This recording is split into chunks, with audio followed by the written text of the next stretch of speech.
Buenas, mis estimados alumnos. Vamos a empezar hoy con el tema 9, la civilización romana.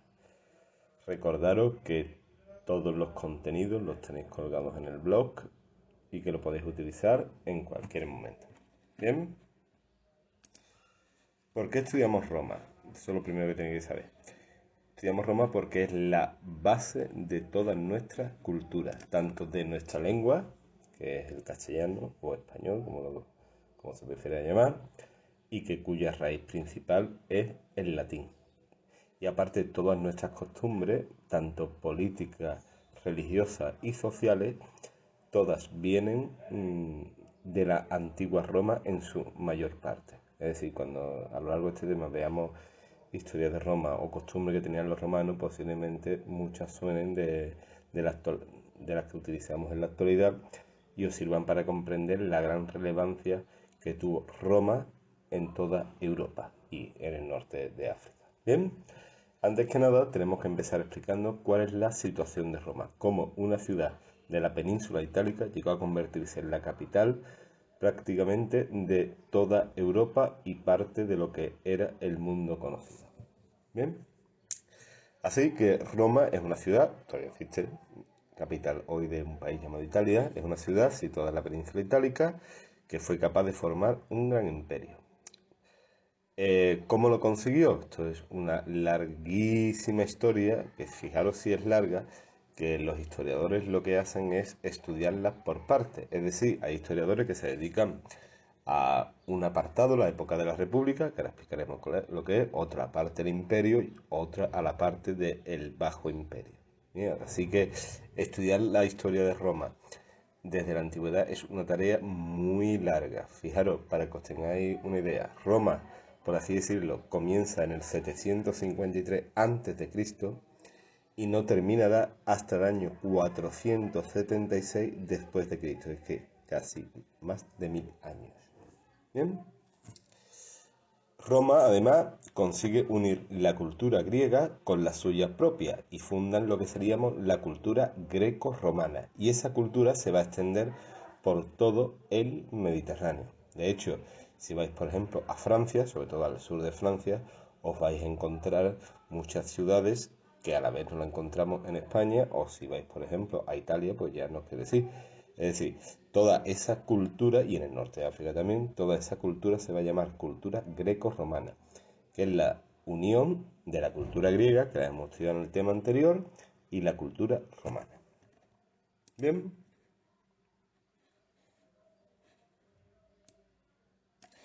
aquí tenéis un mapa de hasta dónde abarcó Roma en la época imperial, sus máximos territorios. Veis que todo lo que está en rojo pertenecía a Roma. Por eso el mar Mediterráneo, cuyo nombre se lo dieron los romanos, significaba el Mare Nostrum.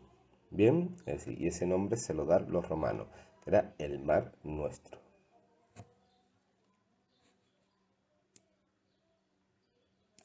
¿Cuándo se funda Roma? Vamos a hablar de la fundación de Roma histórica y ahora hablaremos de la fundación de Roma mítica, es decir, utilizando la leyenda.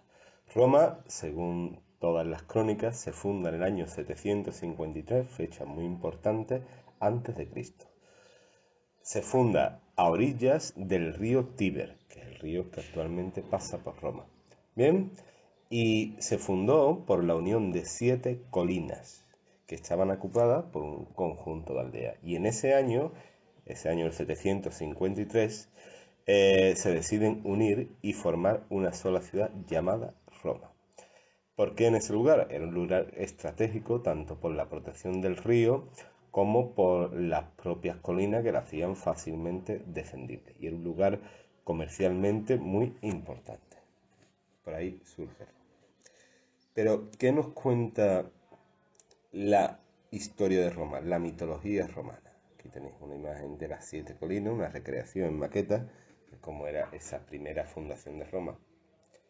Vamos a hablar de la leyenda que se la contaban los maestros a todos los niños en la antigüedad, de Rómulo y Remo, que son los fundadores míticos, es decir, una leyenda, sobre cómo se fundó su ciudad. Bien, según esta leyenda de Rómulo y Remo, quedaros con los nombres, Rómulo y Remo eran dos hermanos que eran nietos de un rey de una ciudad cercana a Roma que se llamaba Alba Longa. Eran nietos del rey llamado Numitor. Este rey fue destronado por un enemigo político y su hija fue obligada a convertirse en sacerdotisa, para que lo entendáis, en monja, una cosa así. Y no podía tener, digamos, relaciones con ningún hombre, permanecer soltera. Pero como cuenta la mitología, el dios Marte, que es Ares en el mundo griego, se le aparecerá a la muchacha vestida de pastor y tendrá una noche loca con ella y se quedará embarazada. Y a los 9 meses, nacerán Rómulo y Remo. Bien, cuando el rey Amulio, es decir, el que había destronado al abuelo de Rómulo y Remo, se entera de que esta mujer ha dado a luz a 2 niños, decide de que los tiene que matar y se los entrega a un soldado suyo para que los lleve al monte y los mate. Pero este hombre, obviamente, le dio pena matar a 2 niños, que decide abandonarlos en medio del bosque para que murieran. En ese momento, según la leyenda, una loba que escucha llorar a los niños como desposeídos, pues se acerca a ellos y los amamanta. Por eso, el símbolo de Roma, que si os fijáis bien en el equipo, la Roma es una loba amamantando a 2 niños.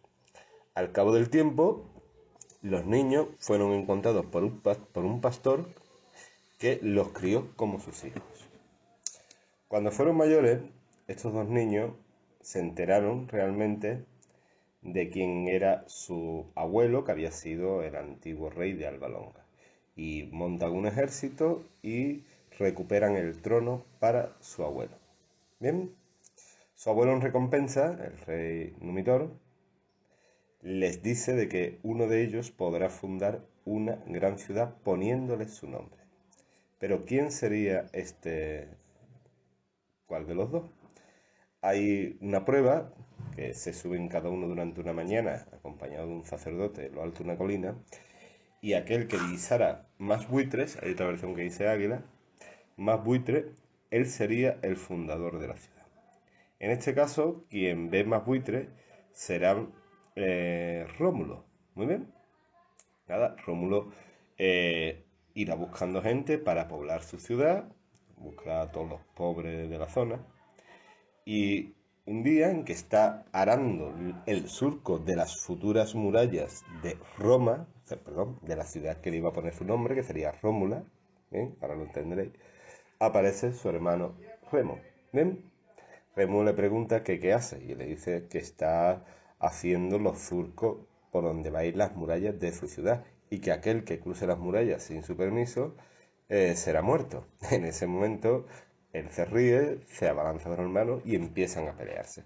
Con tal mala suerte de que en la pelea, aquí tenéis una escena, con tal suerte que en la pelea Rómulo mata a Remo. Claro, al principio cuando estaban peleándose todo hay puñetazos, pero cuando se da cuenta Rómulo de lo que ha hecho, que ha matado a su propio hermano, arrepentido, decide cambiarle el nombre a la ciudad, que se iba a llamar con su nombre, y llamarla en nombre de su hermano. Por eso, finalmente, la ciudad no se llamará Rómula, sino se llamará Roma, en honor a Remo. Bien, y ahí tenéis el origen mítico o legendario de cómo se fundó Roma. Durante la historia de Roma va a haber 3 sistemas de gobierno.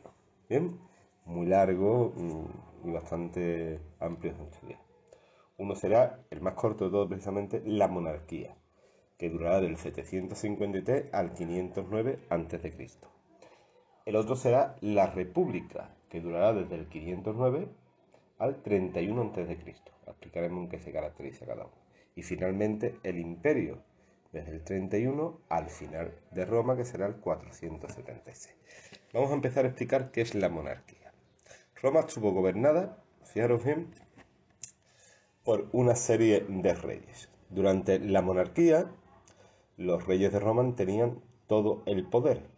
pero tenían una asamblea o un grupo de nobles llamados patricios.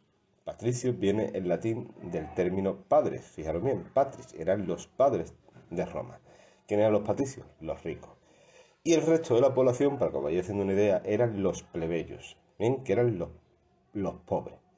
Los plebeyos no tenían ningún derecho político, todo el poder lo tenían los patricios. ¿Muy bien? ¿Hasta ahí lo entendéis? Bien, Roma tendría 7 reyes, fijaros siempre el número 7, que es muy llamativo. 3 de ellos serían latinos, los latinos eran una tribu que vivía por la zona de Roma. Fijaros que nosotros somos latinos y no los que cantan reggaetón, que eso no son latinos ni son nada, son americanos. Lo que pasa es que nosotros nos decimos que somos latinos porque hablamos en la antigua lengua heredera del latín, que es el castellano. Bien, entonces los latinos, que no son la gente de Hispanoamérica, lo siento mucho, ni los que cantan reggaetón, ¿vale? Como el Maluma y esta gente, los latinos eran los habitantes de El Lacio, es decir, de Italia, y hablaban latín, de ahí viene el nombre latino. Bien, el último rey de estos 7, que terminaría con la monarquía en Roma, sería Tarquinio el Soberbio, un tipo bastante déspota, chulo, ¿bien? Que había asesinado a el antiguo rey que venía antes de, que era Servio Tulio. Muy bien. Pero Tarquinio tenía muy mala uva y además se creía que era el mejor de todo y podía hacer lo que le dé la gana. Y entonces se le ocurre violar a la hija de un patricio llamada Lucrecia. Bien, ella no quería acostarse con él porque Tarquinio no era precisamente muy guapo y la viola. Él se creía que podía hacer lo que sea, con lo que quisiera porque era rey de Roma.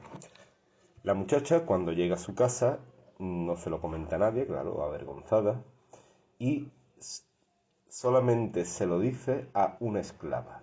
Y acto seguido cogió la espada de su padre y se suicidó por vergüenza. Cuando los padres encuentran el cuerpo, interrogan a la esclava y la esclava le dice que se ha suicidado por culpa de Tarquinio, que la ha violado. En ese momento el padre, junto con otros senadores, se dirigen al palacio de Tarquinio el Soberbio y lo expulsan de la ciudad. En ese momento, los patricios, es decir, los nobles, deciden que Roma, atención a esto, no tendrá más reyes. Bien, y que Roma estaría gobernada por una asamblea llamada el Senado y la Asamblea de la Plebe. Bien, y que el sistema de gobierno que tendrá Roma será la República, que será el sistema que viene después de la monarquía. Y con esto creo que por ahí podemos terminar la clase. Espero que os haya gustado, que estéis bien y nos vemos. Un saludo.